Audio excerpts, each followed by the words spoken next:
Welcome to Discussions with the Writer Fred right here at Black Video News. And as I said last week, I'll say the week after, hot San Antonio. Today it's going to be, about 104 degrees, but I think that all of you can relate. I don't care where you are, all over this country, this world, we're having a real problem with excessive heat, which is part of climate control that the Republicans have denied doesn't exist, but I think now they're starting to feel it. Anyway, today I have a special guest with me today, Dr. Rudy Rosales, and we're just chatting here. It was Dr. Rosales that helped create the African American Studies minor at UTSA.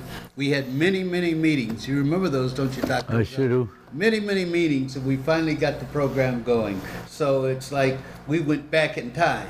But let's come forward now. Today, I invited Dr. Rosales to be on the show because he takes a very unique position on the Second Amendment.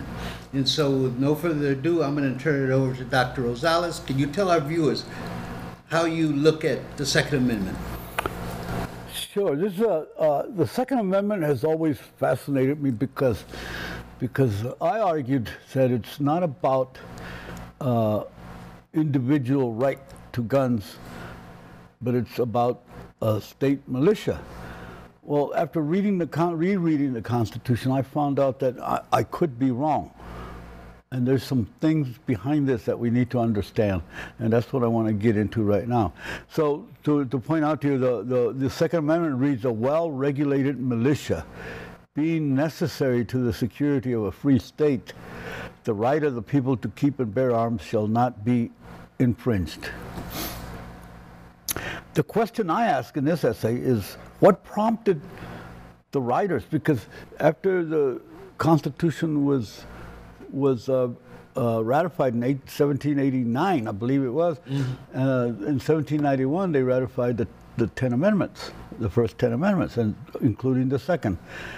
So the question I ask in this survey is, what prompted the writers of the Constitution and of the amendments to insert the right to bear arms, actually second only to the Freedom of Speech Amendment, the First Amendment? If we visit the Constitutional Convention, let's pretend we can visit them, right? And look through their historical eyes, which only see what they have experienced, like most who have not gotten beyond their own borders. That's why I don't like borders. We would see a Lockean world where it's to each his own. And I mean his, not hers. That's the way they saw it. Their first concern, obviously, was to establish a commercial republic that would reflect their values, self-interest, a self-interest that is reflected in property. So we know all of that, right? But in an almost counterintuitive manner, they also established a very powerful government. Because they found that while they wanted a free market, they needed to protect that free market. And so I went back and read Article 8 and Article 10 of the Constitution. And I mean, not articles, but sections of Article 1. Article 1, Section 8, Article 1, Section 10. And Section 8 sets all the machinery for a military, naval, army, state militias, etc. But they needed to defend their borders against other not so friendly interests. Britain and its indigenous allies in Canada presented a constant threat, and not to speak of other European nations. These powers are like, as I pointed out, are found in Article 1, Section 11 through 15 clauses. That's the clauses that I ran into. The second concern was the need to protect itself from internal conflicts and the threat of the indigenous people whose land they had encroached on. This concern is found in the 16th clause, to provide for organizing, arming, and disciplining the militia, for governing such part of them as may be employed in the service of the United States. right? Reserving the state to the states respectively the appointment of the officers, blah, blah, blah. In this clause, the writers of the Constitution empowered each state to organizationally set up the militia, including the appointment of the officers and the training of the militia. Thus, while they made sure that a fully organized militia was organized in each state, military power was to be exercised under the authority of Congress. And we see that directly in the Constitution, right? So in Section 10, they point out in Article 1, I'm still in Article 1, and I promise you I'm not going to go through the whole Constitution. Right? Without the consent of Congress, no state may keep troops or ships of war in times of peace, entering into any agreement or compact with another state or with a foreign power, or engage in war unless actually invaded, or in such imminent danger as will not admit delay. The slave question presented a particular challenge to the maintenance of order and the pursuit of self-interest in an economy that was based on slave labor. The convention addressed this contradiction in a subtle but not so subtle amendment in the last paragraph in Article 4, Section 2. And this kind of blows me away when I read it, right? Mm-hmm. It said, no person held to service or labor. They didn't say slave labor, they just said labor, right? In one state, under the laws thereof, escaping into another, shall in consequence of any law or regulation therein be discharged from some such service or labor, but shall be delivered back to the state, to the owners of the slaves. But it doesn't say slaves. That's why I say subtle, but not so subtle, right? So they protected themselves. They knew their economy was based on slave labor, period. Mm-hmm. Even the ones that were in shipping and other parts of the insurance, everything. Yeah, right, exactly. Mm-hmm. So the answer to the question that we begin with is complex. What prompted them, right? First, it was included in the Bill of Rights, first 10 amendments, which were ratified in 1791.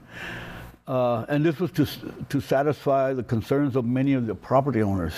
A particular reason had to do with the requirements of maintaining a militia. Another reason, this is what I found in some of the interpretations. Mm-hmm. Another reason had to do with the unstable environment that existed in the beginning, which included a fear of the institution of slavery. I'm saying it so nicely, right? Yeah. Right.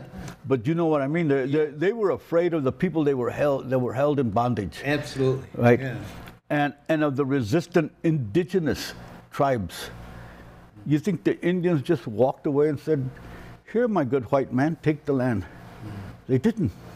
They fought back. They fought back.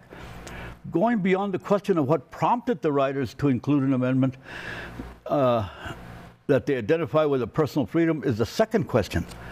When do we go beyond the narrow views of the 18th century group of English property owners? Because they're the ones who set this whole nation up, right? Mm. And how does this question impact the Second Amendment as it is interpreted today? A final question we have to ask ourselves is about the relationship of the First Amendment to the Second Amendment. Do I have a right to be safe without a gun? That's the question we have to ask, because I have a freedom of speech, but then on the other hand, you have freedom to carry a gun. Right. Right? Yeah. And depending on how you interpret it, if you depend on the Texas leadership, they want everybody to carry a gun, regardless. So that depending on that, in conclusion, if we were to investigate the social environment, then would we find many guns? Or would the only gun owners be some ranchers, the plantation owners, for obvious reasons, and some businessmen? As we go into the future, will we as a civilization be able to go beyond the bloody trail that colonialism and genocide has endowed us? So when we read these amendments, and right now we're focusing on the Second Amendment, they sound so inspiring, so innocent. Yeah, the way they wrote it. Yeah. But they're not. The problem that I have with it, and you could say a lot of people call Mexican Americans Tejanos, Chicanos, Johnny-come-latelys. We didn't come in until afterwards. Well, we were here way before then, right? We didn't cross the border crossed us. But the bottom line is can we ever go into a civilization that is based on colonialism and genocide? That's the real question that we face. Do I want to be an American in that tradition? Can we come back to that? Let's take a break and we'll come back to that. Okay. Okay. Discussion with the writer Fred. We'll take a break. I have Dr. Rudy Rosales, an expert on colonialism, the amendments, and definitely an expert on political philosophy. We'll be right back with you. 2021 is complete. Good or bad, you made it through. The year of many firsts. It will not be easily forgotten. The Black Book Yearbook will help you capsule the year that was 2021. Own your part of history. Get your yearbook today at blacksinsanantonio.com. For the latest news and community activities, visit our companion site, blackvideonews.com, celebrating over 10 years of documenting the community. My Shiro doesn't always wear a cape, but she always has time for a hug, a smile, for going the extra mile. My Shiro stretches every dollar, puts in long hours, puts others first. But now it's your time, Mom. When you're ready to retire, we want you to be able to enjoy it. It's time to start saving now. A free 3-minute online chat can give you the personalized tips you need to start boosting your retirement savings today. Visit aceyourretirement.org/Shiro. Welcome back to Discussions with the writer Fred. I have my guest here, Dr. Rudy Rosales, a retired political science professor, UTSA, and we were talking about colonialism and genocide before we took our break. Dr. Rosales, you want to expand on that? Yeah, I actually started this brief discussion on colonialism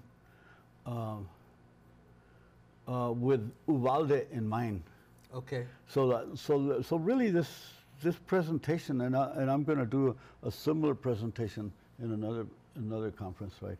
Okay. By the way, you're saying the Spanish pronouncement Uvalde is what our viewers probably know it to be. Uvalde. Yeah. We pronounce the U as a U. Uvalde.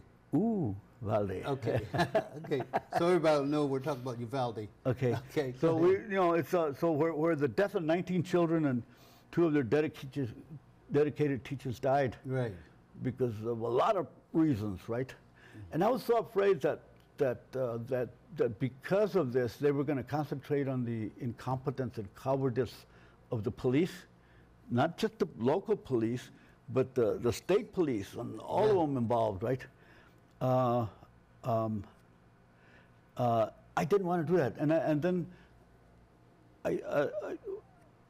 I know that I speak for most Tejanos, and I call ourselves Tejanos. That's another word we use nowadays, right? Mm-hmm. Not everybody uses it, but that the Uvalde tragedy strikes deep in our hearts and our souls. Moreover, given the promiscuous access and ownership of guns, the tragedy in Uvalde was unavoidable, depending on anyone who wanted a gun to go kill people, right? What is more painful is that we're faced with a policy made by the conservative leaders in this state, in Texas, and I'm going to be focusing on Texas. Okay. To undermine the self-determination of communities and the elimination of the constitutional protection of privacy that is found, according to most constitutional scholars, in the 9th Amendment, which simply reads, it's a one-sentence thing, right? When I was teaching politics, I used to ask that question. They had to memorize that one amendment. To me, the 9th Amendment is so important. Right? The enumeration in the Constitution of certain rights shall not be construed to deny or disparage others retained by the people, whatever that means, right? What does it mean? How does it mean? That leaves it up to how progressive or regressive the nation's going to get, right? What we face today is the rise of a white supremacy movement that has infested the Republican Party. This is not something that was brought on by Trump, as much as we would like to lay it on his ugly lap. What we must realize is that white supremacy is a legacy that we have inherited from a brutal past of conquest, colonization, and genocide, which was not only institutionalized but was practiced in the highest courts of our nation. I read one of the books, The Civic Ideal, by Roger Smith, and I find in there where he talks about an Indian from India who had a shop, was very successful, and decided he wanted to get his citizenship. He's been here working his young butt off. This was in the 1920s, right? Mm-hmm. So he applied, and it went all the way to the Supreme Court, and they turned him down.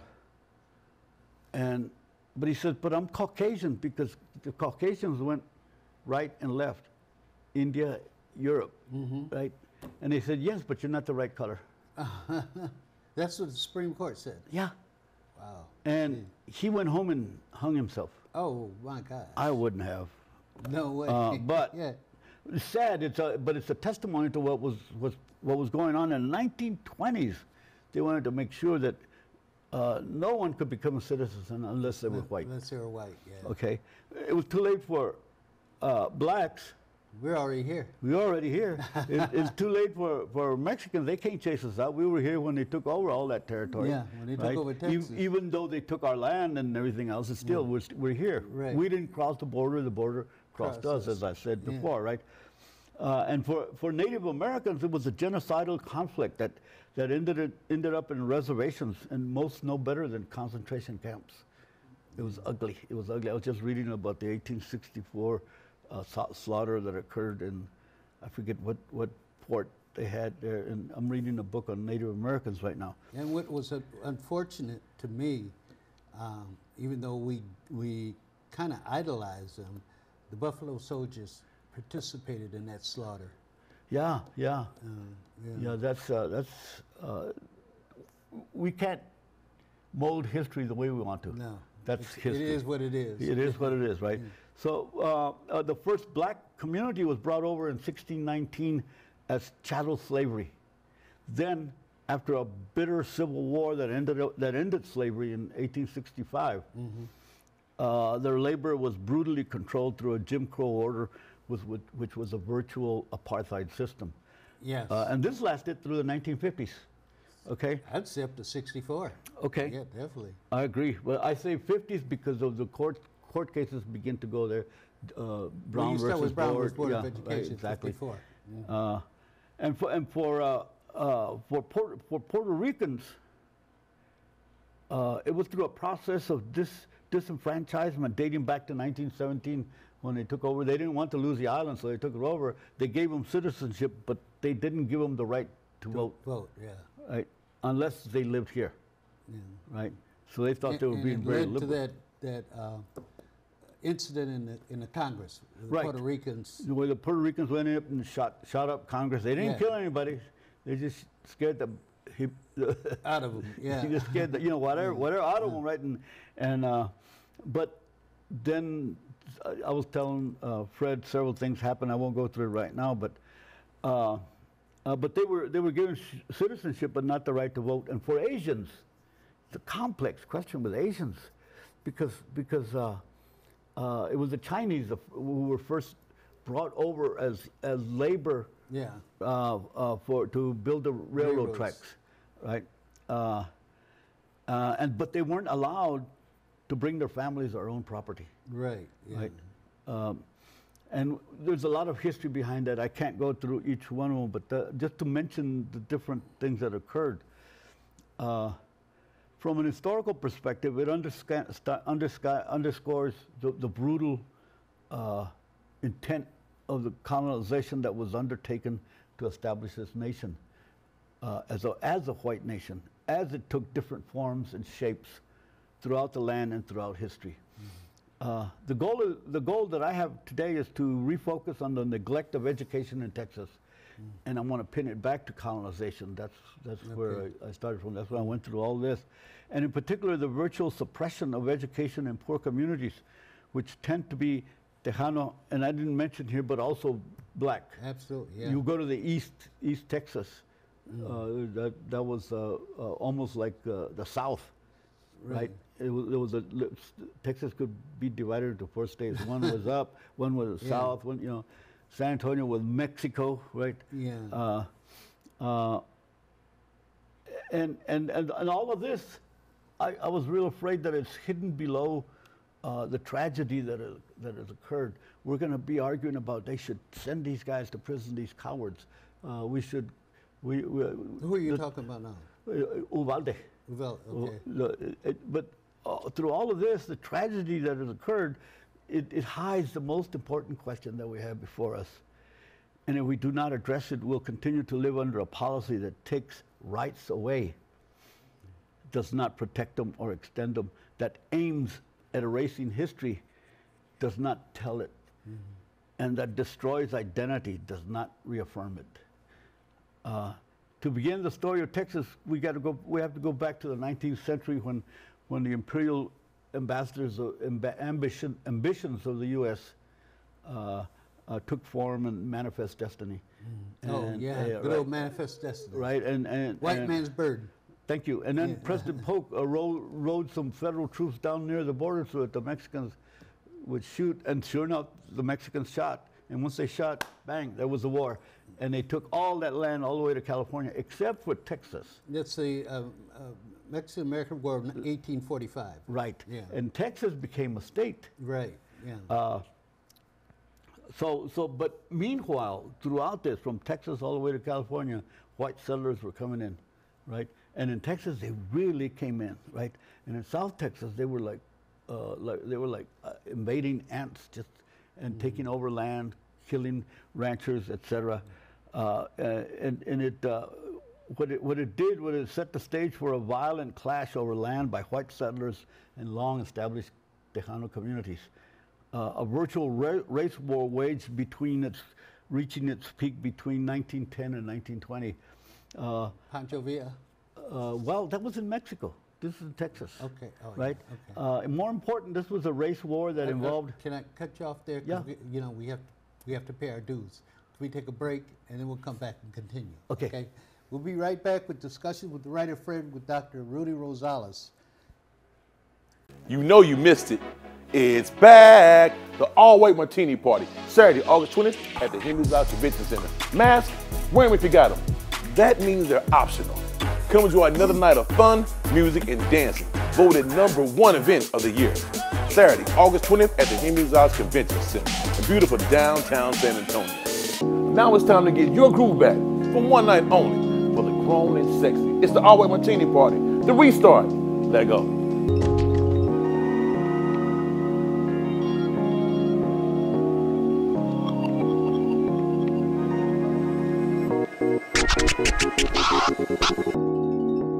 Veterans, when you're struggling, soon becomes later, becomes someday, becomes when. Don't wait. Reach out. Find resources at va.gov/reach. Hello, this is Cornell with Frost Bank. Hi there, this is Terry with Frost. Good evening, this is Franklin. This is Robert with Frost. Hello, this is Rosemary with Frost Bank.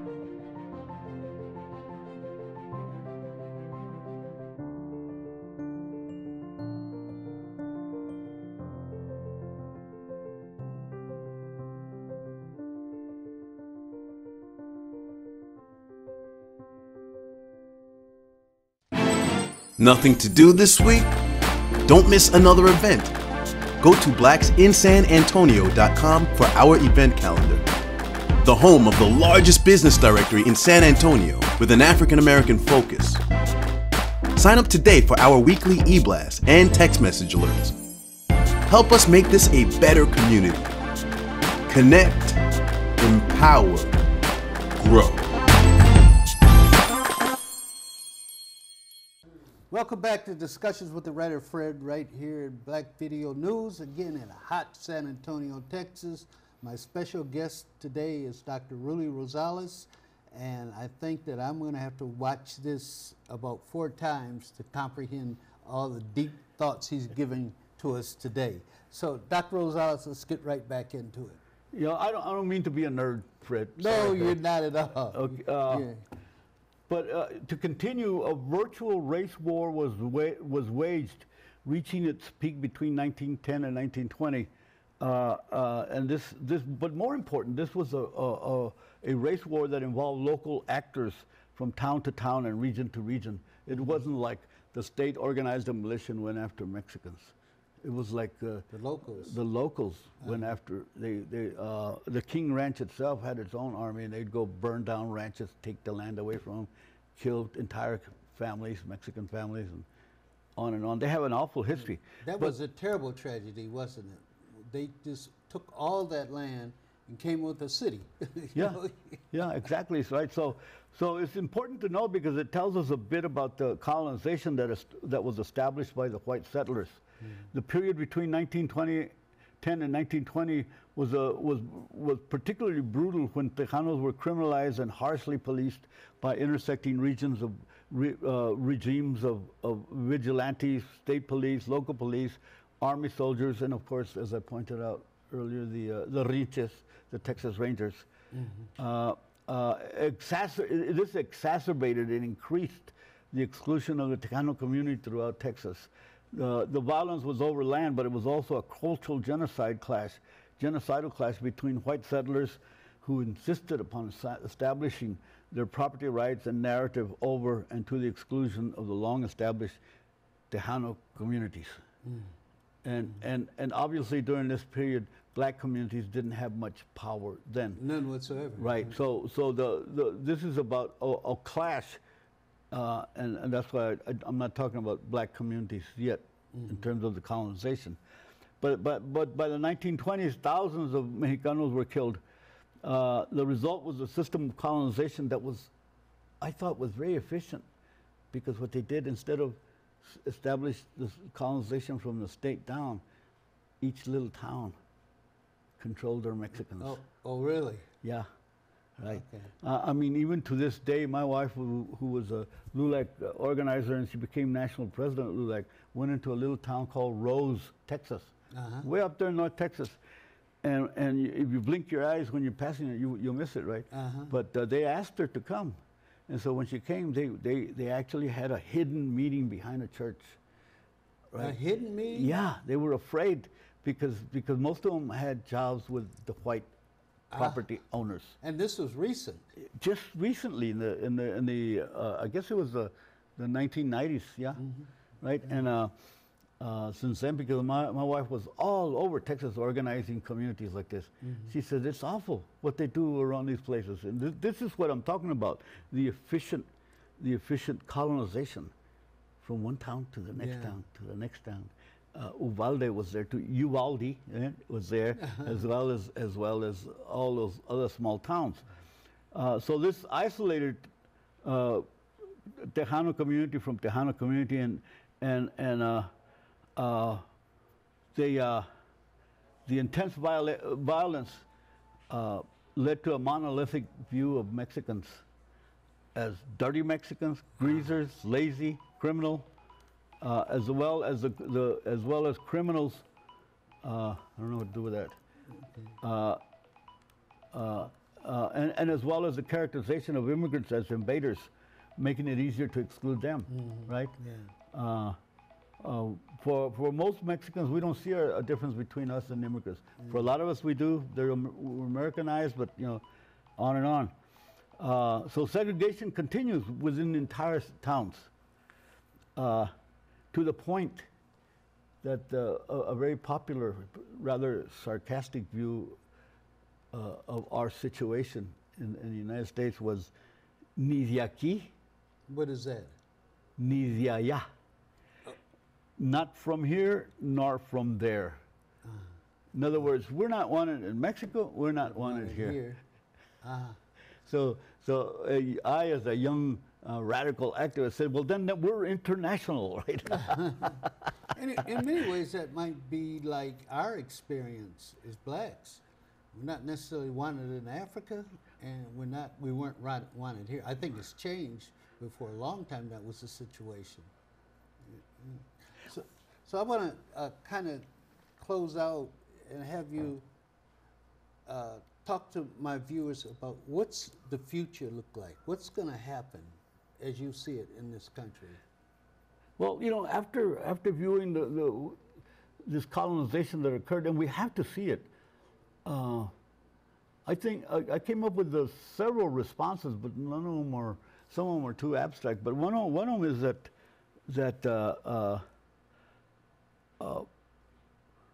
we have to.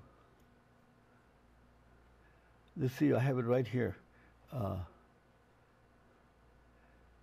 We have to, number one, organize communities. Those communities that, like, for example, in Uvalde right now, the parents are pissed off. They are. Right? Rightfully so. And they're going to wipe out all this white board, white school board, and white city council. You know, hopefully, right? The problem there, of course, is that economic power is always held in the few property owners, right? Yeah. But you got to fight that, right? And the other response I have is that we have to go straight into education and begin to push for, number one, training teachers to go in there, and it's a battlefield. It's a battlefield because we have to teach history the way it is. We have to address the questions that the children face today. We have to stop penalizing children because they come from poor neighborhoods and they're not very well prepared. I see this constantly. And we have to do a lot of this, but more important, we have to start educating our community, and that's why I said organizing community, to begin to confront the school boards, to begin to confront the state school board, to begin TEA, yes. To begin to organize elections, that in elections, so we can begin to have a say-so in that legislature. The legislature is awful. It's really, really awful. And I kind of like Stacey Abrams' approach in Georgia. In Georgia, she is awesome. The way she organized, and you can't repeat one thing just like another, but you can follow that example, that model. Well, let me ask you: do you think O'Rourke has a chance? Yeah. You do? Oh yes. You think he possibly beat Abbott? I know he can. Everybody's saying that he can't because he came out and said, we're going to take your guns away. Okay, he said that. I don't think that's going to be the major issues. I think the major issues are in our hands. Right? Are we going to get out to vote? Right. That's the key. That's the key. Yeah. Because if we get out to vote, right, then things are going to change. Another thing is that where does the future lie? I think that we have to begin to look at diversity, not hierarchically as privilege, but diversity is like the plants and animals in nature. You know, we're all human. Yeah. Right. We're all different. And we can come together, and we have come together. But the full potential of humanity cannot be reached unless we address diversity as such. I know this, that I've always wanted to start. Remember I told you about a bookstore that I was going to try and get to where we would get the black kids to read Chicano politics and the Chicano kids to read black politics, right? Yeah. And to get them to know each other. He says, oh, by knowing the other, you know yourself. Right, yeah. Right? But you start at an early age, right? And finally, I think the way that we have to go forward is not to look at education just simply as a formal process where you get into school and you get all the good grades and you go to the right college, but look at education in terms of humanity, being a human being, going back to our Native American roots, right? Because they're still all around us, whether we were directly Native American or not. Okay. They're around us, right? Yeah. And our roots are that you have to be, how would I say it? That's why I said where a community has to begin to respect each other and treat each other right, right? And that's where it begins. Okay. All right. Lastly, my one argument has always been citizenship, and this is what we're talking about now to change these things, is an illusion outside of community. And we have to look at that. Okay, with that, we're going to end. And any final words? Any final words? No, my final word is that we have to take our future seriously. Number one, we're facing an environment that might destroy us all, right? Number two, we have a chaotic world situation where you have Russia attacking another nation, where they're getting ready to bomb each other. You have in the United States, we still have police killing blacks on the streets. You still have the prisons are overpopulated by black and brown. Right. Yeah. Right. And how do we change that? Community. I argue it's just very simple. The last two books that I put out focus in on community. Okay. I think that's where our future is. Okay. Thank you, sir. Thank you for coming in to the discussion with writer Fred and sharing some of your wisdom with my viewers. And this is the discussion with the writer Fred telling our story our way.